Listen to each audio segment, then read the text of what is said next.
కర్కాటకం వారికి కనుక చూసుకున్నట్లయితే మీకు లగ్నాధిపతి చంద్రుడైతే ధనాధిపతి రవి అవుతాడు. ఇప్పుడు ప్రజెంట్ కేతు కూడా ఉన్నాడు ధనస్థానంలో. ఇక గృహాన్ని ఇచ్చే కారకుడు శుక్రుడు అవుతాడు. వివాహానికి కారకుడు సర్వసాధారణంగా కారకుడు శని అవుతాడు. అయితే ఇవి మీ పర్సనల్ చార్ట్ బట్టి గ్రహాలను బట్టి మారుతూ ఉంటాయి. బట్ బేసిక్గా మాత్రం ఇవి. మరి ఈ యొక్క గ్రహస్థితిని బట్టి మీకు మీరుగా ధనయోగాల్ని, మీకు మీరుగా గృహయోగాన్ని, మీకు మీరుగా వివాహ యోగాన్ని ఎలా చూసుకోవాలి, దాన్ని ఎలా ఇంప్రూవ్ చేసుకోవాలి, ఏ గ్రహము ఏ దేవత ఎటువంటి మంత్రం చేసుకోవాలనేటువంటి అంశాలు చెప్తుంది నేనైనప్పటికీ చెప్పిస్తుంది సాక్షాత్ లలిత అమ్మవారిగా భావిస్తూ ఆ లలితాంబిక అమ్మవారి యొక్క అనుగ్రహం మీకు పరిపూర్ణంగా కలగాలని మనస్ఫూర్తిగా కోరుకుంటూ ఇక్కడ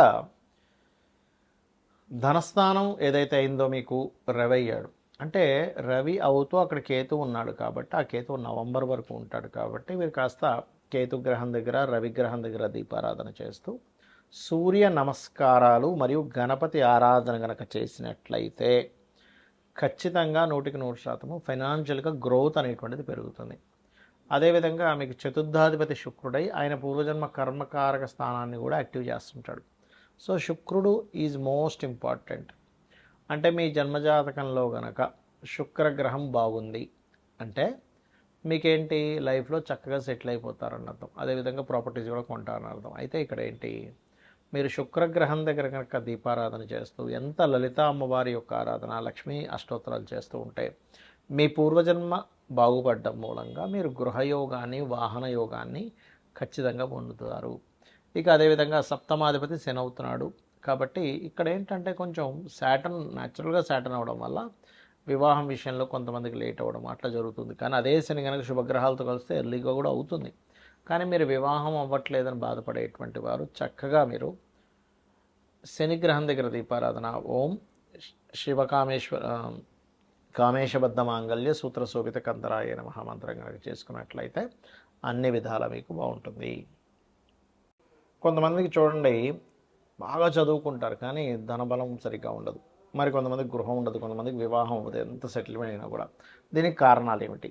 మీ యొక్క జన్మజాతకంలో 2వ స్థానం డీయాక్టివేట్ అయిపోయింది అంటే డెడ్ అయిపోద్ది ఒక్కోసారి. అంటే బ్లాక్డ్ భాగ్యచక్ర, భాగ్యం ఉంది కానీ బ్లాక్ అయిపోయింది.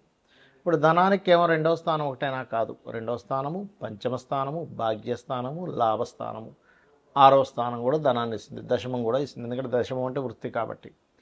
ఈ 6లో ఏ స్థానం బాగుందో చెక్ చేసుకోండి. ఫస్ట్ మీరు ఏ స్థానం బాగుందో చెక్ చేసుకొని ఆ రిలేటెడ్గా మీరు ప్రయత్నం చేయండి ఫైనాన్స్ కోసం. అప్పుడు మీకు ఏమవుతుందంటే బాగున్నటువంటిది మీకు ఫలితాన్ని ఇవ్వాలి. ఇక్కడ ఇప్పుడు మీరు చూడండి, ఒక 4-5 కూరగాయలు కొనడానికి వెళ్ళారు ఉదాహరణకి. అక్కడ అన్నిట్లో ఏది బాగుందో అది తీసుకున్నారు.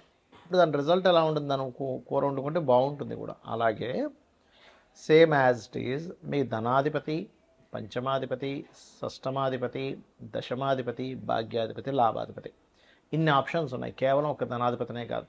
వీటిలో ఏది ఉందో చూసుకొని మీ ధనము ఏ యోగంలో ఉంది అంటే ఉద్యోగం చేయడం ద్వారా ఉందా, విదేశాలకు వెళ్ళడం ద్వారా ఉందా, లేకపోతే వ్యాపారం చేయడం ద్వారా ఉందా. ఆ వ్యాపారం కూడా మీరు కొన్నిసార్లు చూడండి సర్వీస్ రిలేటెడ్ చేస్తారు. మన కొంతమంది ప్రోడక్ట్ అమ్ముతారు, కొంతమంది ఆన్లైన్లో అమ్ముతారు, కొంతమంది షాప్ పెట్టి అమ్ముకుంటారు. ఇది అసలు ఎందులో ఉంది అనేది తెలుసుకోవాలి. ఇది ఎలా తెలుసుకుంటాము? మీ ధనాధిపతి దేంతో 3వ అధిపతితో ఉన్నాడు మీడియేటింగ్ ద్వారా, 4వ అధిపతితో ఉన్నాడు రియల్ ఎస్టేట్, 5వ అధిపతితో ఉన్నాడు ఉదాహరణకు 5వ స్థానం 5వ అధిపతి మెడికల్ రిలేటెడ్ ఆరోగ్యానికి సంబంధించింది ఏదైనా అనుకోండి, అది ఎంతసేపు డాక్టరే అవ్వాలని రూల్ లేదు. 6వ అధిపతితో ఉన్నాడు. లోన్స్ ఇవ్వడం ద్వారా కూడా డబ్బులు వస్తాయి కొంతమందికి, లేదా ఉద్యోగం చేయడం 7 అనుకోండి. ఈవెంట్స్ లేకపోతే 11 ఈవెంట్స్ బిజినెస్లు కూడా అనుకోవచ్చు. ఏంటంటే రీసెర్చెస్ ద్వారా, లేకపోతే తాతగారి ప్రాపర్టీ ఏదైనా ఉంటాయి, లేకపోతే మనకి డయాగ్నోటిక్ సెంటర్స్ 9 అనుకోండి టీచింగ్, 10 అనుకోండి జాబ్, 11 అనుకోండి మళ్ళీ అగైన్ బిజినెస్, 12 అంటే సర్వీసెస్ మూలంగా విదేశాలకు వెళ్ళడం ద్వారా ఎలా ఉందో చూసుకోవాలి. అలాగే గృహయోగం విషయంలో కూడా మీరు ఏంటంటే అసలు మీకు తాతగారిది కానీ తండ్రి గారిది కానీ అనుభవించే యోగం ఉందా లేదా. కొంతమంది చూడండి తాతగారి ప్రాపర్టీ ఉందండి కానీ అది కోర్టు కేసులో ఉంది, తాతగారు ప్రాపర్టీ ఉంది కానీ మేము అనుభవించలేకపోతున్నాం, అది పంచడం లేదు, మాకేం లాభం, అది ఎప్పుడు పంచుతారో తెలియదు అంటూ ఉంటారు. అంటే మీ పర్సనల్ చార్ట్లో తాతగారు ప్రాపర్టీ అనుభవించే యోగం లేదనుకోండి, ఇలా జరుగుతూ ఉంటుంది. సేమ్ తండ్రి గారి ప్రాపర్టీ కూడా, సేమ్ మీ ప్రాపర్టీ విషయంలో కూడా కొంతమంది చూడండి 60 ఏళ్ళు వచ్చేసే ఇప్పటిదాకా ఒక సెంట్ భూమి కూడా కొనుక్కోలేదు, ఏంటో నా జీవితం అనుకుంటూ ఉంటారు. కారణం ఏంటంటే మీ పర్సనల్ చార్ట్లో ప్రాపర్టీ కొనుక్కునే యోగం అనేటువంటిది సరిగ్గా లేదు. ఇది గుర్తుపెట్టుకోవాలి. కాబట్టి ఏమవుతుంటుంది, మీరు ఎప్పుడైతే ప్రాపర్టీ కొనుగోలు చేసేటువంటి యోగం సరిగ్గా లేదో దానివల్ల కూడా ఇబ్బంది పడుతుంటారు. అప్పుడు ఏంటి, మీ పేరు మీద కొనుక్కోవాలా, మీ జీవిత భాగస్వామి పేరు మీద కొనుక్కోవాలా, లేదా మీ పిల్లల పేర్ల మీద కొనాలో తెలుసుకోవాలి. అప్పుడు మీరు ఆ రకంగా సంకల్పం చేసుకుంటే మీరు కొనగలుగుతారు. మీ జాతకంలో లేనప్పుడు మీరు మీ పేరు మీద కొందామని అనుకుంటే అది కొనలేరు, గుర్తుపెట్టుకోండి. అలాగే మరొక విషయం ఏంటంటే ఇక్కడ గమనించినట్లయితే ఈ యొక్క ఈ ప్రాపర్టీ రిలేటెడ్ సంబంధించినటువంటి అంశాలలో పర్టికులర్గా మీరు అర్థం చేసుకోవాల్సిన విషయం ఏంటంటే మీ పేరు మీద ఏ డైరెక్షన్ పనికొస్తుందో కూడా చూసుకోవాలి. ఇక ఇది మరి ప్రాపర్టీ యోగం రావాలంటే ఏం చేయాలి, మీరు వారాహి అష్టోత్తరం చేసుకుంటుంటే దాని చికాకుల్లో ఉన్న ప్రాపర్టీ కూడా మీకు రావడం జరుగుతుంది. ఇక వివాహం, ఇక్కడ చాలామంది ఏంటంటే చాలా భయపడుతూ ఉంటారు. ఏమంటే నాకు 30 ఏళ్ళు వచ్చేసాయి, 35 ఏళ్ళు వచ్చేసాయి, ఇంకా వివాహం లేదు, మా పిల్లల తోటోళ్ళకి 25 ఏళ్ళకి అయిపోయిందని. ఇక్కడ జన్మజాతకంలో సప్తమ స్థానం ఎప్పుడు యాక్టివ్ అవుతుందో చూసుకోగలగాలి. ప్రతి జీవుడికి 3 నుంచి 5 సార్లు వివాహ యోగం అనేది వస్తుంది. ఆ 3 నుంచి 5 సార్లు ఎప్పుడు మీరు వివాహం చేసుకుంటే అది మంచిది. కొన్నిసార్లు 3 నుంచి 5 సార్లు చేసుకోకూడని సమయం కూడా నడుస్తుంది. అక్కడ ఏంటంటే ఆ చేసుకోకూడని సమయం నడిచినప్పుడు మీకేమవుతుంది, ఆ వివాహ సంబంధించినటువంటి విషయంలో రాంగ్ స్టెప్ పడుతూ ఉంటుంది. ఫస్ట్ ఆఫ్ ఆల్ మీ జన్మజాతకంలో 2 వివాహాల యోగం ఉందా లేదా ఫస్ట్ చెక్ చేసుకోండి. అది ఎలా చూడాలి, సప్తమాధిపతి పాడవడం, 12వ అధిపతి పాడవడం, డ్యూయల్ సైన్ కనెక్టివిటీస్ వస్తే 2 వివాహాల యోగం ఉందని మీరు నిర్ధారించుకోవాలి. రెండవది ఏంటి, లేట్ మ్యారేజ్ యోగం ఉందా, శాటన్తో కనెక్ట్ అయితే లేట్ మ్యారేజ్ యోగం. అలా కాకుండా సప్తమాధిపతి మంచి శుభగ్రహాలతోనే ఉన్నాడు, ఎర్లీ మ్యారేజ్ యోగం. అందులో లవ్ మ్యారేజా, ఇంటర్ క్యాస్టా, ఇలాంటివి కూడా ఉంటాయి. ఎప్పుడు వివాహం చేసుకుంటే మంచిది అనేటువంటిది ఉంటుంది. చాలామందికి ఏంటంటే మంచి ముహూర్తం పెట్టుకున్నామండి, కానీ ఎందుకో మాకు వివాహ సంబంధించిన విషయంలో ఇటువంటి అనుభవం చూసాము అంటూ ఉంటారు. ఇక్కడ ఏంటంటే 2 వివాహాల యోగం ఉండడం వల్ల మీరు ఎటువంటి ముహూర్తం పెట్టుకున్నా ఎలా చేసుకున్నా ఇబ్బంది అనేది వస్తూ ఉంటుంది. అందుకని మీరు ఏం చేయాలి, స్త్రీ అయితేనేమో కుంభ వివాహము, పురుషుడైతే అర్క వివాహం చేసుకొని వివాహం చేసుకోవాలి, గుర్తుపెట్టుకోండి.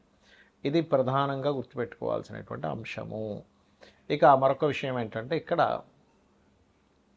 ఈ సప్తమ స్థానం ఏదైతే ఉందో, ఈ సప్తమాధిపతి ఎవరైతే ఉన్నారో ఏ గ్రహాల చేత స్ట్రక్ అయి ఉన్నాడు, బ్లాక్ అయి ఉన్నాడు. మనం ఇక్కడ ఏంటంటే ధనాధిపతి బ్లాక్ అయితేనేమో ధనపరంగా ఎదుగుదల లేదు, 4th లార్డ్ అంటే చతుర్థాధిపతి బ్లాక్ అయితేనేమో మీరు ప్రాపర్టీ కొందామంటే కొనలేకపోతుంటారు. అలా కాకుండా మీకు అష్టమాధిపతి బ్లాక్ అయితే తాతగారు ప్రాపర్టీ తీసుకోకూడదు, ఒకవేళ తీసుకున్న అది అమ్మేసి ఇంకోటి కొనుక్కోవాలి. 12వ అధిపతి బ్లాక్ అయితే తండ్రి గారి ప్రాపర్టీ విషయంలో ఇబ్బందులు వస్తాయి. సో ఇక్కడ ఏది బ్లాకింగ్లో లేదో అది ఉంచుకోవచ్చు, మిగిలింది అమ్మేసి ఇంకోటి కొనుక్కోవాలి. ఇది చాలా చాలా ఇంపార్టెంట్, మన లైఫ్ని పూర్తిగా తిప్పుతుంది ఈ యొక్క అంశం అనేటువంటిది. అలాగే మరొక విషయం ఏంటంటే ఈ వివాహ సంబంధించిన విషయంలో ఈ జాగ్రత్తలు తీసుకుంటూ, బంధువర్గంలో యోగం ఉందనుకోండి, బంధువర్గంలో చేసుకుంటేనే బాగుంటుంది. లవ్ మ్యారేజ్ యోగం ఉంటే లవ్ మ్యారేజ్ చేసుకుంటేనే బాగుంటుంది, గుర్తుపెట్టుకోవడం. ఒక్కొక్కసారి జీవిత భాగస్వామి ఇబ్బంది పెట్టే వాళ్ళు వస్తారు. అది మీ పూర్వజన్మల్లో కర్మలో ఉన్నటువంటి విషయం. ఆ కర్మని మీరు తగ్గించుకోవడానికి లలితాసహస్రనామాలు రెగ్యులర్గా చేసుకుంటూ, ఇప్పుడు ఆల్రెడీ వివాహం అయిపోయిందండి కానీ చాలా ఇబ్బంది పడుతున్నామని అనుకునేటువంటి వారు ఓం శివకామేశ్వరాంకస్త శివా స్వాధీన వల్లభాయై నమః అనే మంత్రం చేస్తూ ఉండండి. మీకు అన్ని విధాలా బాగుంటుంది. రెగ్యులర్గా లలిత చేసుకోండి. ఈ రకంగా మీరు మీ జాతచక్రంలో ధనాన్నిచ్చే కారకుడెవరు, గృహాన్నిచ్చే కారకుడెవరు, వివాహాన్నిచ్చే కారకుడెవరో చూసుకోండి. అన్ని విధాలా మీకు బాగుంటుంది. శ్రీమాత్రే నమః.